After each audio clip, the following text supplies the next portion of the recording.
Welcome to part one of our George and Ginger lounge gown sew along with Ash and Elm. I'm really excited about this one. It's a perfect pattern for summer and it's a free pattern, so win-win in my book. Before you get started with the videos, just make sure that you have your pattern downloaded and printed if you're using print, if you're printing it, and that you also have your fabric cut out.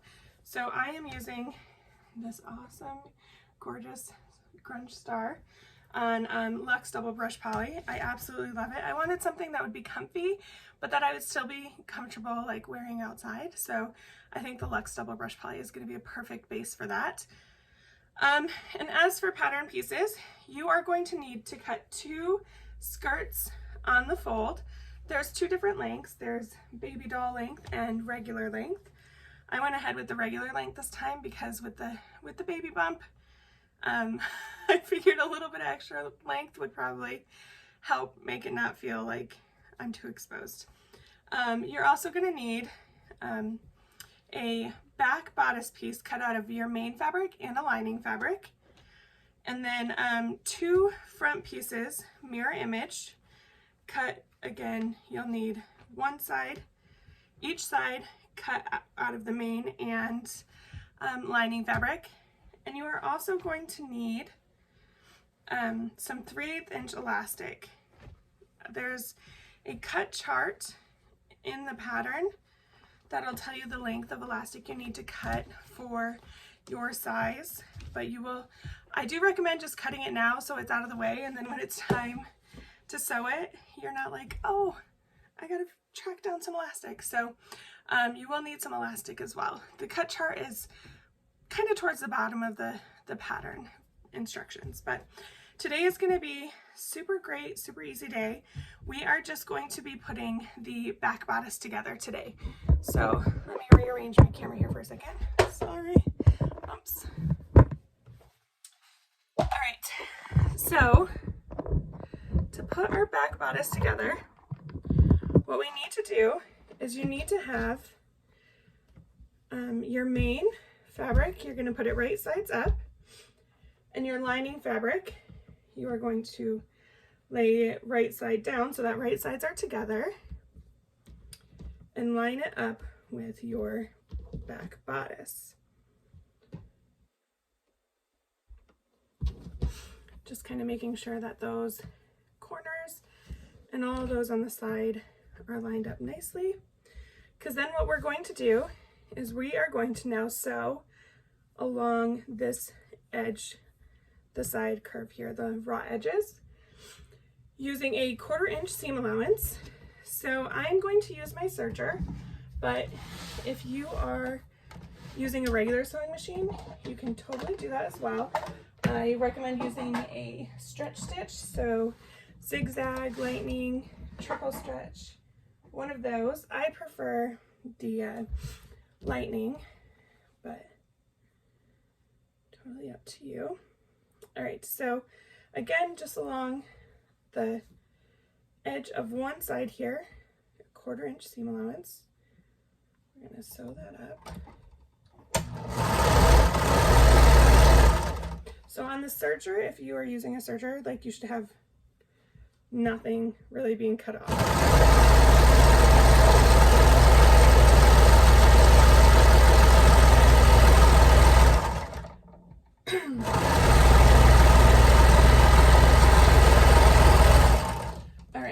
So now, if you used your sewing machine, what you are going to do is along your seam allowance, about every 1/4 inch, you're going to go through and just make a tiny little snip up to, but not through, those stitches. So say that this was, if I had used a regular sewing machine, you're going to come through here and just snip right up to as close as you can to those stitches without going through that bottom stitch, or without going through any of your stitches. You'll do that about every 1/4 inch because you really want it to lay nice and flat, and because it's a curve, a lot of times it's hard to do that without, if it's a bulky seam. So you're just going to go through and you're going to cut that about every 1/4 inch. Just snip it, sorry. Pardon me. Okay, and now we're going to do the same thing to the other curve, the other side here. We're going to sew 1/4 inch.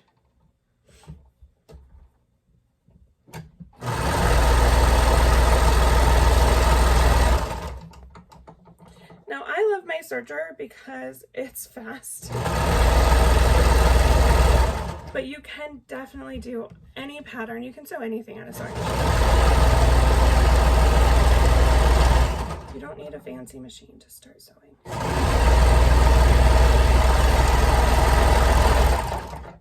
All right, so again, if you used a regular sewing machine, you're just going to want to go through and snip that seam allowance so that it can lay nice and flat. Once you do that, you're going to want to press. Me pressing it's not going to do a lot because I don't have things that need to lay, but you're going to want to go through and press your seams down before you fold it out, and then you're going to fold it. You're going to flip it right sides out.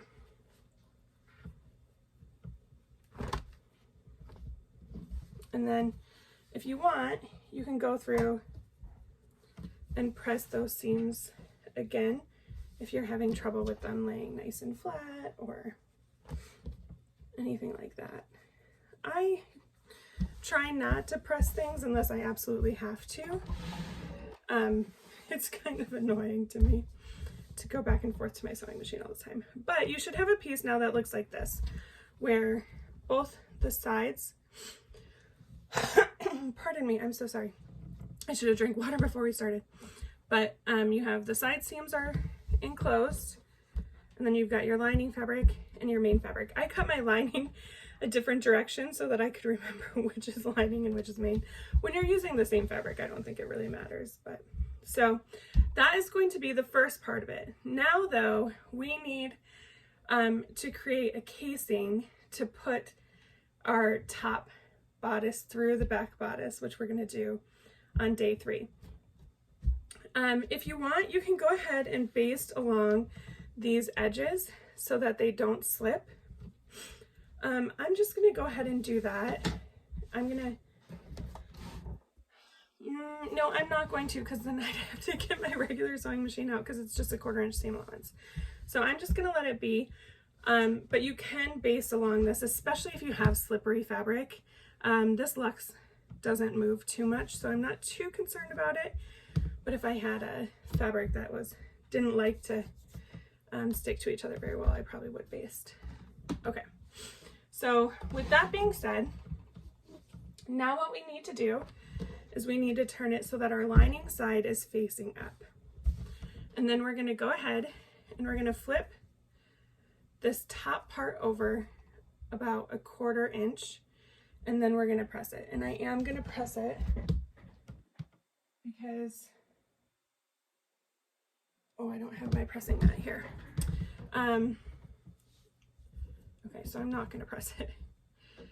You probably do want to press it so that it doesn't slip on you, but I think I'll be able to do okay. Okay, and then once you have that 1/4 inch down, we need to now also flip it a second time an inch. So I guess I could have just used my mat here. I need to get out. Oh, work harder, or smarter, not harder, right? So now we're going to flip it down another inch so that we've got a nice, we're starting to form a good casing for to put our front in. Make sure it's nice and even. I'm going to go ahead and clip it.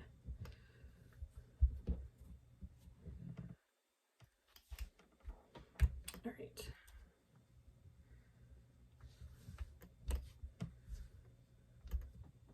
So that looks pretty good.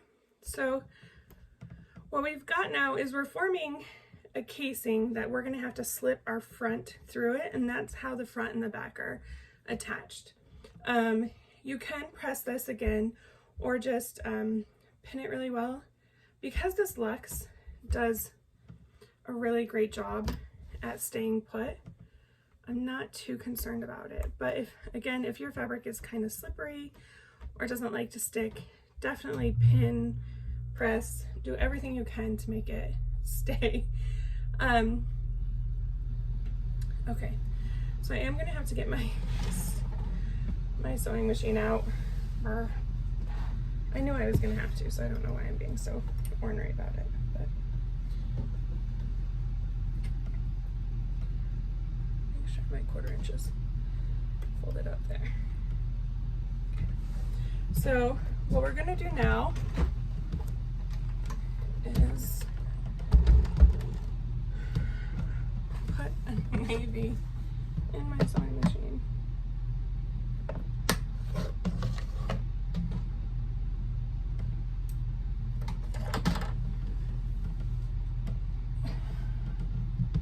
I was not well prepared for this. I'll use this one. This blue's pretty good. I probably could have started with gray, but alright. Just gonna leave white in my bobbin. It's fine. But what we need to do is we need to top stitch our casing down. You could use a cover stitch machine if you wanted to. I'm not going to. Whoa! Hey there, took you for a ride. I'm not going to because the cover stitch takes a little bit more space than just a single stitch, and I want it to be pretty small. I need as much space. Basically what I'm trying to say is I need as much space when I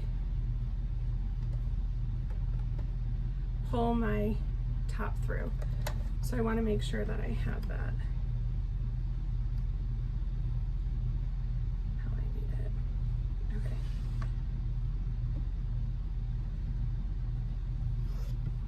I would feel more comfortable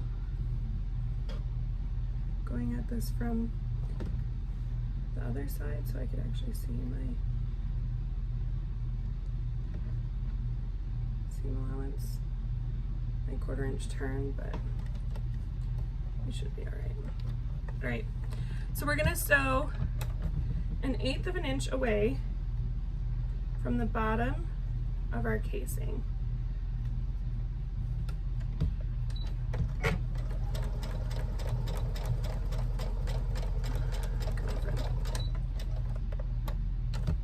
My sewing machine is like, not today, friend.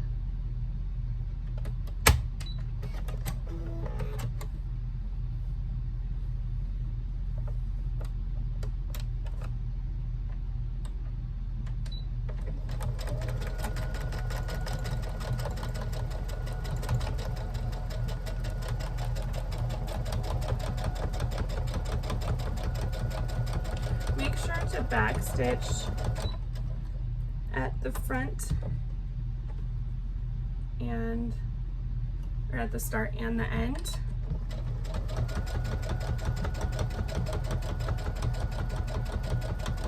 And again, I would use a stretch stitch.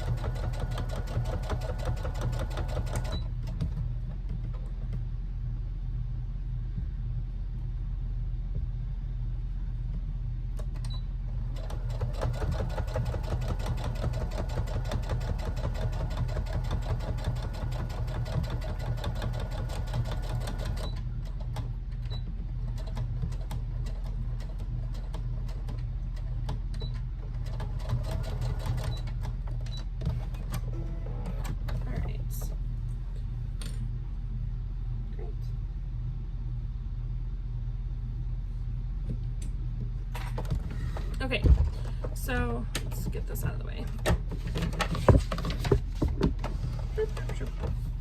So now we should have a casing about, no, not about. We should have a casing 1 inch wide with a nice clean fold over on the side, or on the bottom there. And then from the front, it'll look pretty nice and clean. And then when we put our back, or when we put the front part on our back, it'll create kind of a elastic type ruching effect. So let's get this up here. Hey friends, it's me again. I gotta figure out this, I gotta figure out this whole camera thing because we switched the program that we were using to record videos, and now I just have the one camera and I'm trying to figure it all out. I need to get like a good camera instead of using my phone, but someday. Okay, so that is our back piece all put together. Our casing is created so that we can add our front piece to it when we're ready. And then tomorrow we are going to be creating the front bodice. We're going to be attaching all that and making that. So yay, we've got our first part done. It's easy peasy and it'll only get easier from here. A nice quick day. Took us less than 15 minutes of actual sewing. It's more me talking that takes up all the time. But tomorrow we'll put together the front, and then we'll be on our way to finishing our lounge gown. So thank you so much for joining me today, and I will see you in part 2 for the front. Bye. Oh, I have a little remote I'm supposed to use so you don't see my hand moving. I'm a mess.